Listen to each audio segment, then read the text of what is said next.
Anthony Winning, welcome to Seeking the Beyond Theology with Jono. Would you please introduce yourself for us? First of all, thank you very much for having me here today, Jono. I very much appreciate the opportunity. And yeah, if I had to give a introduction to myself, I'd say I'm very much an everyday person who's just very curious about life and why we're here. And Just I think just the little questions. it's true. It's very much the big questions in life that are the ones that I find myself just innately curious about. And from that curiosity, that led me to go and study psychology. And through that process, I kind of finished my undergraduate, and I thought, well, what have I really learned? And I felt in a way I'd learned a lot of little disparate theories, but very difficult to put into some kind of overall coherent picture. Mhm. Um, for example, you might have a greater chance of someone coming to help you if there are less people around when you're having a medical emergency, which is kind of counterintuitive. You think the Mm. more people there are around, the more likely you'll be able to get help. So I'd learn all these little theories and then kind of think, well, where does this leave me? What do I really walk away with? Mm. The big questions and how I am as a human being and who I am today. So I kind of felt a bit dissatisfied at the end of my undergraduate studies, but it's very fortunate. I had a great supervisor who took me for my PhD, and I decided to look at probably the two biggest systems for why we are the way we are, how do things go wrong, and how do we go about remedying it. And in my view, um, the two biggest systems would be religion, which has been hugely influential for society for a long period. And also, we have science in the form of psychology. So, Mm. I really felt I could start diving a bit more into what are the deeper questions in life by looking at these two systems. So, that's really what's been motivating me. And And it's I, something. I find those two topics absolutely fascinating. Mm, Psychology and faith is and the intersection of them is very much in my wheelhouse. Would you tell us a bit about your undergraduate degree and what motivated you to study psychology and what was something mm. really interesting that you learned? Well, my main motivation for going to study psychology, believe it or not, originally I studied computing, and Yep, me too. I kind of found that a lot of my work lacked the human element, and I thought, Uh-huh. well, if I go and study psychology, that'll be much more human orientated. Mm. There were definitely some very interesting things I learned from my undergraduate. I think there's a fascinating experiment that's often called the Rat Park experiment, and Mm-hmm. that sort of really offers quite a different perspective on addiction. So we often think addiction comes from, it's almost like a biological response to chemicals. You get exposed to drugs and you build up a biological dependency. But Mm-hmm. the Rat Park experiment very much shifted that and showed that it was purely psychological in the Mm-hmm. sense that if you placed rats in an environment that had good social environment. They had other rats they could connect to. They'd very much wean themselves off the drugs. Whereas Mm-hmm. if we were looking at addiction through rats just isolated by themselves in a cage, it'd be very much very difficult for them to wean it off. So it showed that their environment and their sense of connecting to others was absolutely critical in determining addiction. So, Absolutely. I just wanted to engage with that. I've heard about the Rat Park mm, experiment, and earlier in my life, when I was a young man living in Sydney, I had my own struggles with addiction, mm, and fortunately, I've come through that. But I believe something that really interested me about the Rat Park experiment was the idea that the opposite of addiction is not sobriety. The opposite of addiction is connection. yes, Yes, I think, look, I feel that's incredibly true. I remember hearing from one person who was a heroin addict, and Mm, he said that for him, he had himself and several of his friends, and he knew which ones would go on to be addicted. And for him, it was he had a childhood tragedy. His mm. parents died in a car accident, and for Oh, him, wow. heroin offered him the escape Yeah, from the sadness he couldn't otherwise escape. yeah. And that was really what was driving his addiction. So yes, I believe you're correct. The opposite of addiction would be connection. Yes, I really feel Exactly. that's the best. And I think, having struggled with this myself, I have a lot of Mm, empathy for people, you know, you know, as you said, your parents die in a car accident, that's a yeah, profound amount of pain. So I have no, you know, uh, of course you might turn to heroin to escape that. And I'm very, very sympathetic to yeah. someone who's found themselves in that predicament.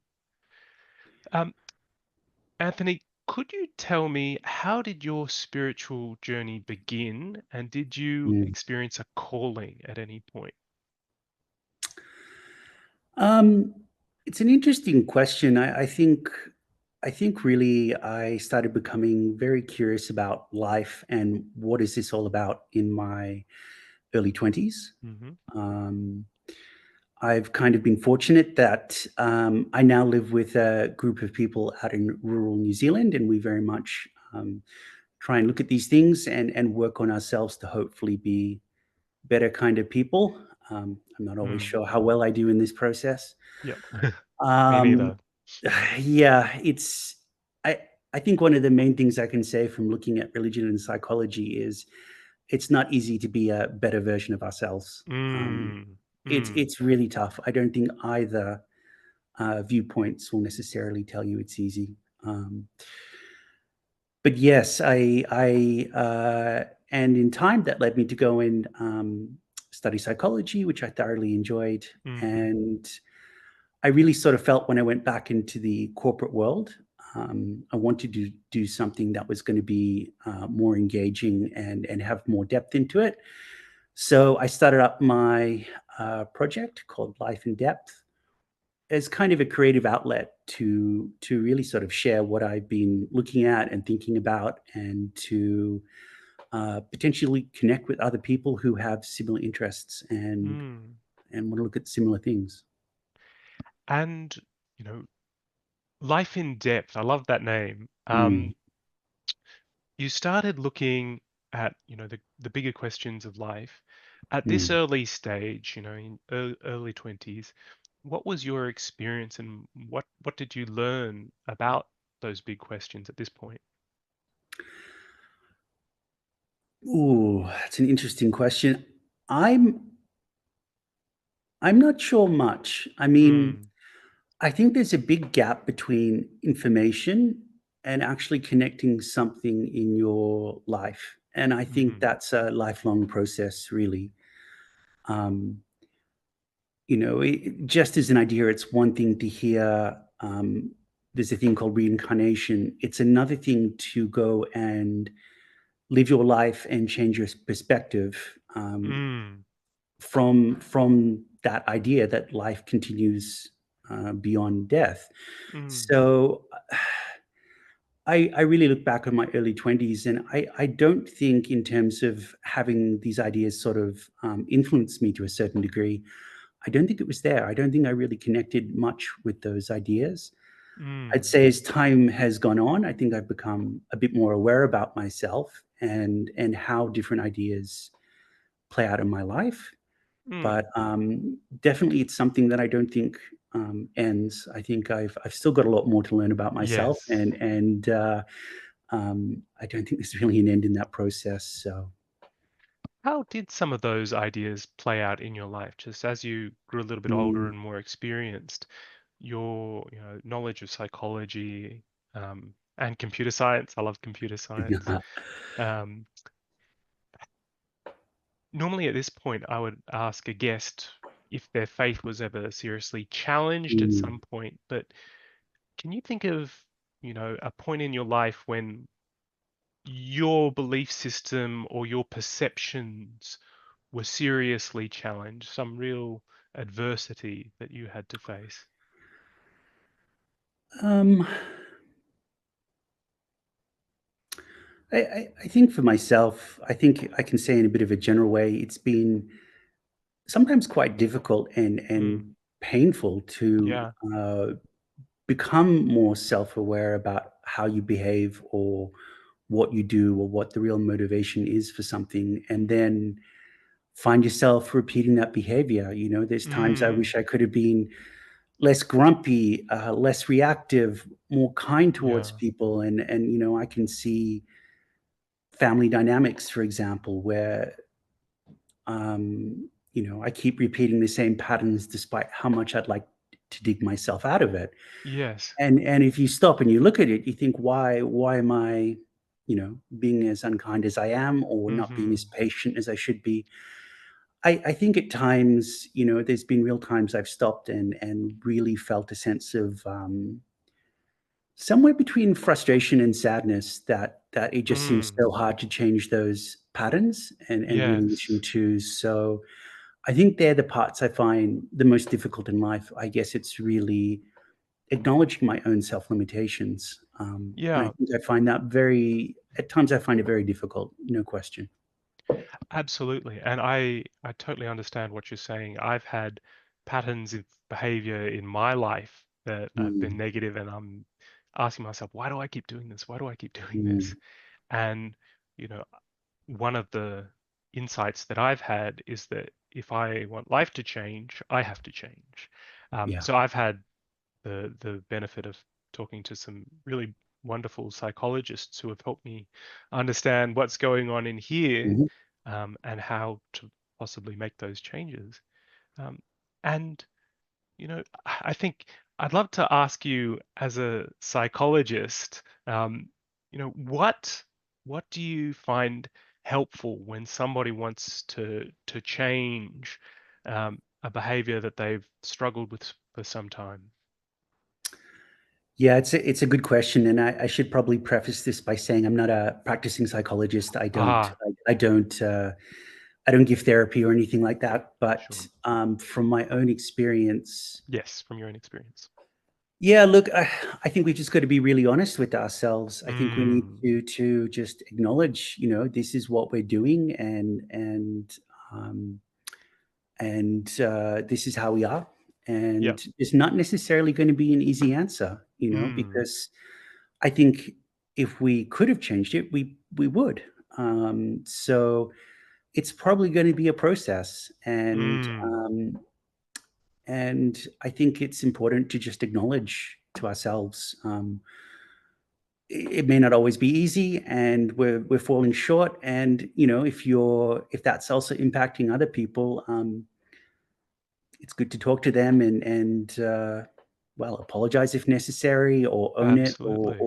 or discuss it. So definitely not easy, not an easy process, and I Mm, think we need to be, as much as possible, be aware about what's going on and honest with ourselves and acknowledge there's probably not a silver bullet around the corner, yes. you know?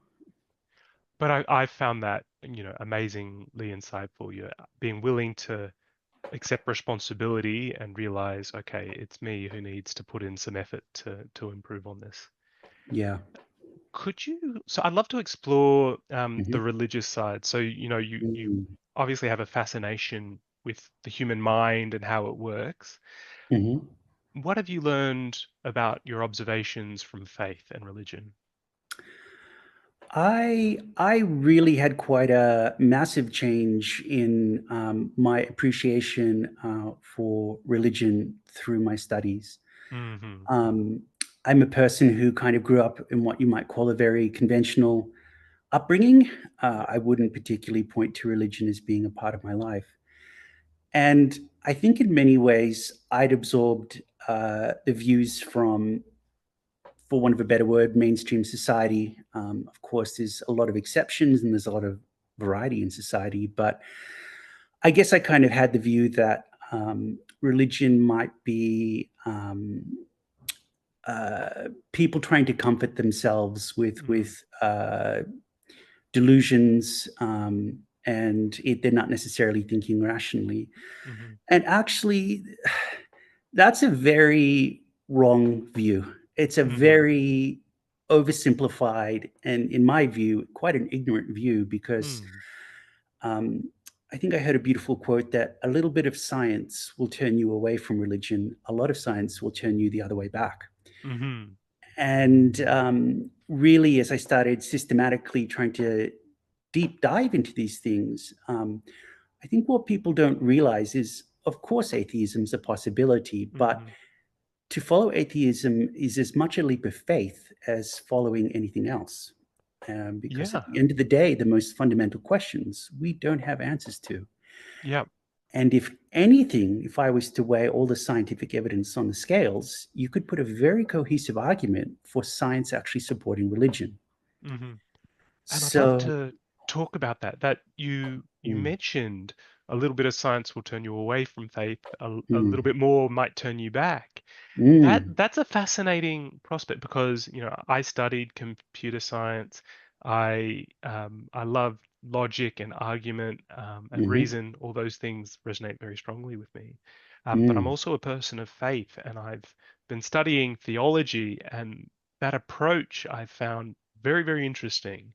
The disciplined sort of analysis of what it all means.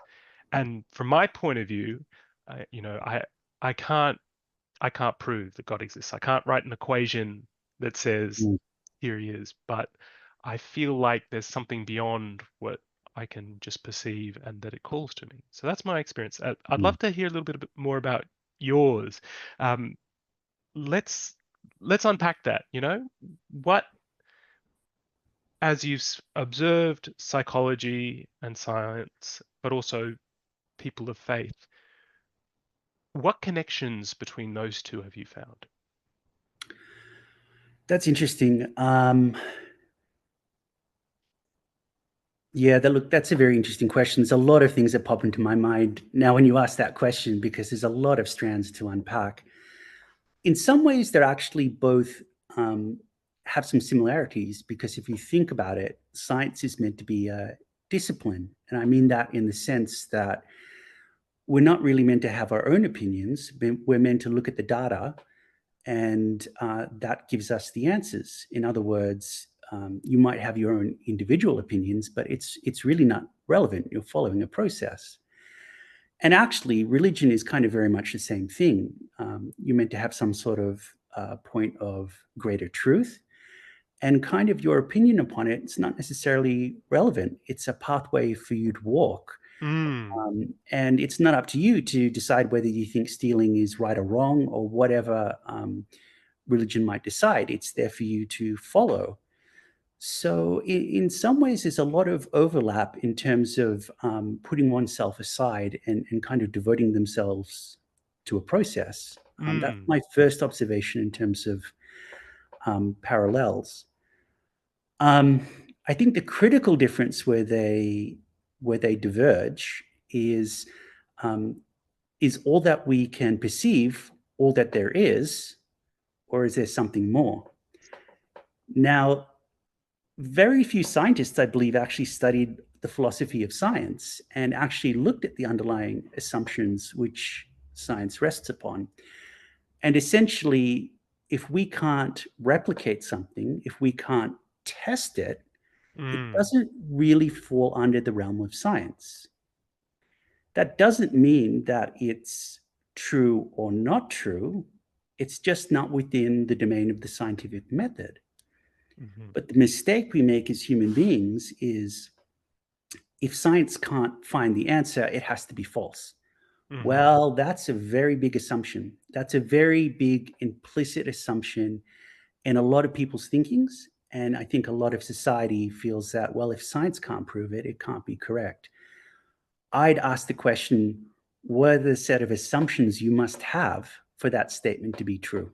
That's mhm, more the question I'd be looking at. I'd be looking at if science is the ultimate arbiter of truth, what things must be correct for that to be the case. So, Yeah, I think in many ways, I see some people can have a huge degree of devotion to their area in science, and some people can have a massive degree of devotion to religion. And in many ways, that's very much a similar process. You're kind of putting yourself aside and going for something greater than yourself. And actually, that's very much how Einstein saw religion at the Yep. highest level, a devotion to something beyond the self. And what I find really interesting, particularly with thinkers like Einstein, Hawking, Mm, they're they're they're dealing with the border or the boundary of human knowledge. We're trying mm, to understand, relativity, which is counterintuitive. Um, mm. but it's the search for knowledge, isn't it? And I think that's a fundamental human motivator. Yeah, um, it's very true. It's very true. Theologian and scientist John Polkinghorne, I believe. I hope I didn't massacre his name, but mispronounce it horribly. But yeah, he said that both science and religion are the quest for the truth, and Mm, it is correct. They're both trying to understand, what is the nature of reality? How does life work? What is life all about? And there's a strong thread of thinking in religion that science and religion don't don't conflict because mix, yeah. yeah, well, sorry, don't conflict at all because Oh, yes, I see. yes, science is just seeking to uncover the work of something greater. You're discovering the works of some divine scheme, some divine plan. And so, Exactly. how is And there a conflict? what really inspires me is, when we look at the stars in the night sky Mm, and things like that. Um, we this podcast is called Seeking the Beyond, and I do that in multiple ways. I look into the sky and I wonder what's out there, but also into the human condition. Um, mm, and you're I think you said one of your things that interested how life works, right? I think that's a profoundly interesting question. How does life work? What does it mean, to be alive as an organism? But then mm. what's beyond that? What fulfills us as humans? Yeah, look, that's a really good question too, and you've now hit on what might be one of the great distinctions between arguably religion and science, which is what you might call a fulfilling life. Because Mm, there's this philosopher called David Hume, and he basically said that you can't go from looking at how the world is and then conclude how the world should be. That's a leap of logic. That's not hmm possible. And if you think about science, it tells us how the world operates. But when it comes to concluding how we should live our lives, what's a meaningful life, that's not something that necessarily science can answer. But once again, a mm, lot of people come in with their presuppositions, ideas about what is good, and just sort of have that underlying assumption and use science to point in that direction. It's a difficult question to answer. mm. Like, really, what is a meaningful life? What is a fulfilling life? And why are we here? And that's something that religion seeks to answer that I don't think science is able to. Well, I'd love to ask you, what in your journey, what have you found meaningful and fulfilling? That is a very good question. Um, I think definitely the moments of human connection are the ones I Mm, found the most fulfilling. I've always found it incredibly sometimes moving to see the beauty of children. I just hmm love their innocence and creativity. I think there can be something incredibly beautiful in um, children. The Um, imagination of a child. Absolutely. And just I think the more honesty they have than us adults, we're more sophisticated and we hide things a bit better. But I think Hmm children are really much more honest. Um, Creativity, I think I'm amazed by some of the beautiful things either people paint or an amazing piece of music. Um, hmm But really, I think it's human connection. There are times, Yeah. when people can show each other kindness or give another person help, even when it might cost them. It's not necessarily the easy thing to do, but they do it simply because. And Mm. I think that for me is the most beautiful moments in life. Yeah, and look, I think that human connection is something we all sort of strive for. Mm, Even I, as an introvert, I need, meaningful relationships and meaningful connections in my life to feel fulfilled. And I think one of the things I wanted to talk about, a very famous psychologist, Carl Jung, mm, had this idea of the collective unconscious. Um, I don't have, unfortunately, the book with me here, but mm, um, he talks about archetypes and these sort of personalities or identities that are universal to the mm. human experience. And you know, what have you found in your observations is universal about the human experience? What sort of can anyone relate to? That is an interesting question. I'm not sure I have a very clear answer on. I Mm, think, I don't, apart from maybe the observation that everyone seems to go through difficulties to varying degrees. That's hmm. definitely one observation. It doesn't seem that for people, life always goes exactly as they wish. Yes. I think we've all got thoughts we wish we didn't have. We've all got emotions we'd rather not feel at times. Yep. And our physical body is a limitation in itself. Yep. So I think there is, for human beings, we perceive our reality as imperfect, and I think that brings Yes. us challenges. That I think is fairly universal. Hmm.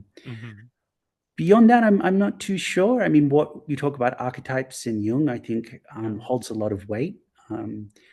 I personally, I felt I learned more from reading the first few stories of Genesis Yeah. than I did from studying psychology for almost a decade. I felt I learned a lot more about people in those few brief stories. And whether we're looking at Shakespeare or we're looking at the Bible, these things hold resonance because it tells us about ourselves in a way that we can kind of relate to. Because whether it's mythology and facing our demons, or looking at aspects of ourselves through a collective unconscious, so however we want to look at it, um, these aspects of being human, I think, are as true today as they've ever been, and that's why people are still looking at books like the Bible or the Quran Yeah. or into the truths of Buddhism, because they speak to us now. Absolutely. And I think your observation that struggle and suffering is universal, and that's one of the core ideas that religion sort of seeks to address. Mm, And what I've sort of picked up from my journey is that faith is not an escape from suffering. It's not a transaction. Believe in God and I will relieve your pain. There yes. will be struggle and pain no matter what. However, I really feel that for me at least, um, placing something positive and hopeful on the other side, that's what keeps me motivated to Mm, continue the struggle, to keep going, even though um, things have been very difficult. I struggled with schizophrenia for many years, and that yes. was a very difficult illness. But I think the hope that there would be something positive on the other side is what kept me going. I think that's very, very true. I think if people have this notion that, as you say, that religion will be a magic bullet that just relieves Mm, all the suffering, I think that's a bit yep, of a naive view. yep. I mean, at the end of the day, God doesn't need religion. Religion is us, here for us human beings, because we find ourselves in a place ostensibly separated from some greater reality or some divinity. So the religion is there as a bridge to some greater truth. And so, Mm, in that sense, yes, it's not a magical solution. You still have to walk the path and walk the journey. yes. It's not an escape in that sense. And yeah. Absolutely. It's not an escape from your troubles, but rather um, an offer to join together in them. Yes. Yes. Um, Anthony, do you have a favorite quote or words of wisdom that inspire you?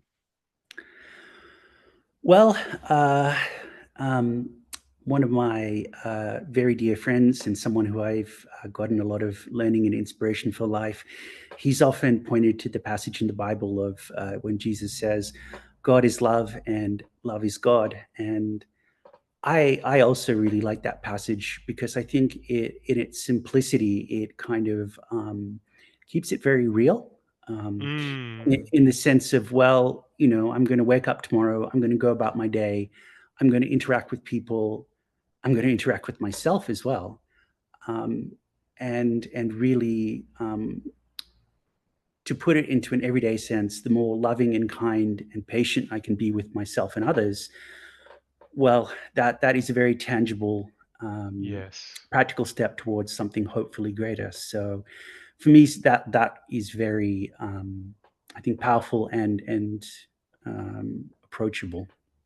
Absolutely. Compassion for self and compassion for others, I think is a very Mm. powerful um, message and philosophy. Yeah, absolutely. Um, I've talked a little bit about journeys and paths. Did you Mm. have a figure in your life who acted as a mentor or a guide at some point?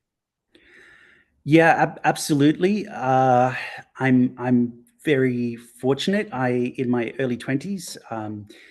I met a man by the name of Yasha Levi. And for me, he was a person who not only, I think, um, looked at these things in life, but actually had a huge degree of conviction to follow them. And I think that's Mm. quite remarkable. And um, if you look at psychology, Freud very much talked about the therapist as being a mirror. That in a way, the Mm. therapist's Yeah. job was to mirror back to the patient what's going on. And it's one of the clearest things that have stood out to me is it's very hard to see yourself. It's very hard Yeah. to know your own patterns and what you're doing and when you're reacting and that what's really going on. We just seem to have a blind spot for ourselves, much less so for others. So, in Yes. that sense, actually having someone who can see clearly and give you that feedback is invaluable. And I think that's one of the reasons why I live in a group with a group of people because here's someone who is able to give us that feedback and help us to grow. Um, if I had to sort of summarize why am I choosing to live out in the countryside of New Zealand, which is Yeah. not Apart something I from being necessarily. absolutely beautiful. It is. I never thought I'd live in the country. I'm very much a city person, and Mhm. it's very strange to peer out my window and see cows. Yes. But I really think that um, I think it's invaluable if you want to try and to grow and develop, have an Yes. environment that supports it. It's Mm. very difficult when your environment pushes you the other way. And we're lucky because we both have very good feedback in terms of Mm. being told what we need to work on, but also a supportive environment in that process. Yes. And yeah, so I think that's invaluable. You mentioned the psychologist's job is to sort of hold up that mirror Mm, so we can see what we're doing. And I've been looking into Lacan recently. He was a mhm, French psychologist. Um, and one of his sort of concepts is the mirror phase, when an infant looks into the mirror for the first time and realize this is me. But mm. what they see is separate from how they think. There's the idealized view versus the real view. And I'd love to get your thoughts. How do how do you think that how, as humans, how do we struggle with what we believe we should be versus who we actually are? That's a very good question. And actually, if we go back to the story of Adam and Eve, which is one of Hmm. my most fascinating stories in my view. Mm, Um, what I find particularly interesting about that story is you start with a phase that appears to have a very high degree of harmony, or is kind of mm, very idyllic. yep, You have these beings in what's described as the Garden of Eden, of course, yeah, and there's the next phase where they've consumed the fruit from the tree of knowledge, and that's when they actually start to become self-aware. They start to yeah, realize that they're naked, and they yeah, become ashamed of themselves. mhm, And there's something, I think, a lot of truth in that. I think the gap between who we hope to be and how we perceive ourselves yes, causes us a lot of distress at times, and um, it's also that struggle. Freud very much said that, mm, you've got these drives, you've got these desires and wants, but then you've also got this conditional love, this acceptance from society. And mhm, just like Adam and Eve were ashamed of themselves and felt that God would judge them, so they mm, covered their nakedness, we modify our behavior to go with what's socially acceptable. And there's a conflict inside of ourselves between what we want and the belief that love is conditional. So, mm. if you don't have any notion of the self, if you don't have any notion of you, what are you to be ashamed of? There's nothing left to judge. So, Exactly, and I think it's fascinating that you mentioned Adam and Eve here, which I believe is a mm, symbolic story, and it's mm. it's self-awareness that leads to shame, and I think that's a fascinating insight into the human condition. When we start trying to meet the expectations of others, that's when we can start to suffer a bit.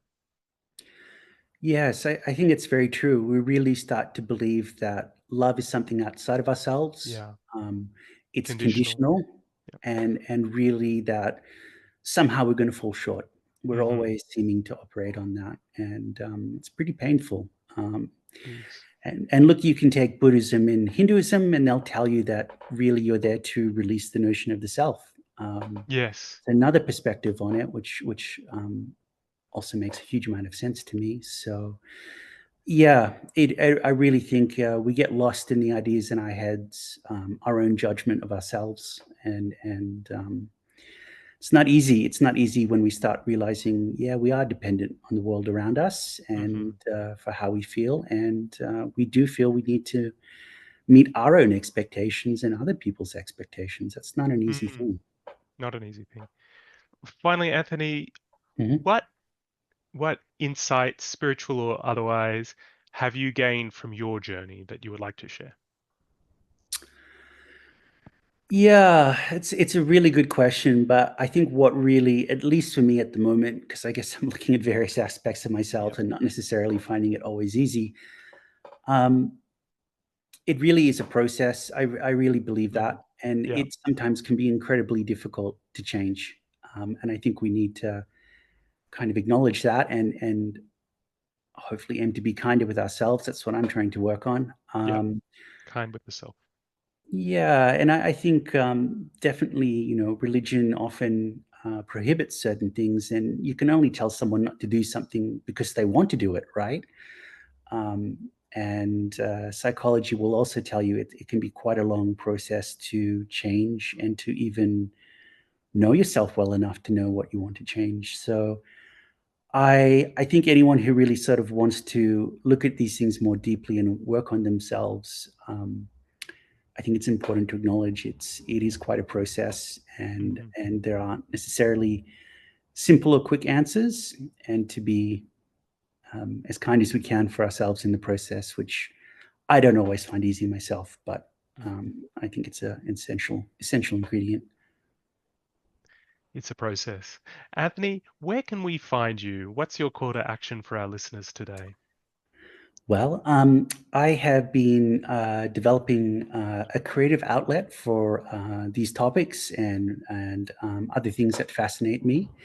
And if people want to, they can come to my website, which is called Life and Depth, and it's at lifeanddepth.com. That's DEPTH. And yeah, there's articles to view, and there's going to be interviews coming up soon, and you can download a free ebook, and there's lots more material coming out. So if people want to find out more, they can just hop across onto the website.